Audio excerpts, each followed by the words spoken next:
Can I tell one funny story, though? Sure. Okay. It's your show.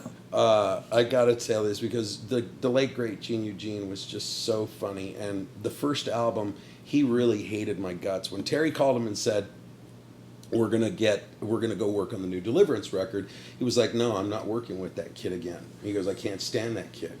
And he was talking about me, and he was like, "The guy's a bigot. He's a jerk. He calls everybody names. He's like hanging out with Don Rickles. I can't stand the guy." And it just made me laugh, because Gene just took everything I said seriously instead of just the way I talk. And anybody who hangs out with me knows I'm just nonstop.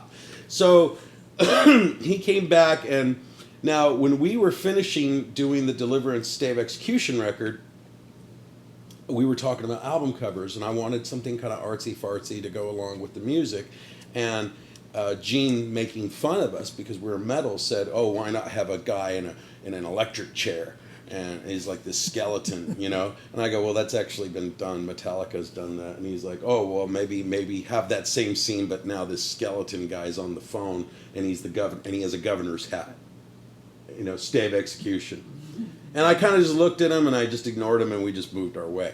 So now we're in Learn, and we're talking at the end, me and Terry are talking about the album cover. And Gene pops in, and now Gene and I are totally friendly, and everything's fine. He goes, hey, you guys are talking about the album cover. What I was thinking is, bring back that, that skull guy.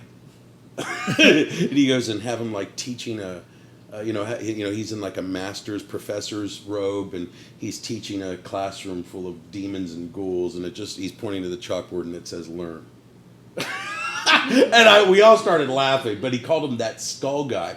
So now we're doing the River Disturbance album, and Gene, we're talking about the album cover again, and Gene's like, hey, bring back skull guy, and this time he's riding the surfboard on a molten river, and it's a river disturbance, and he's kind of like, tubing, in a lake of lava, but everything was this skull guy.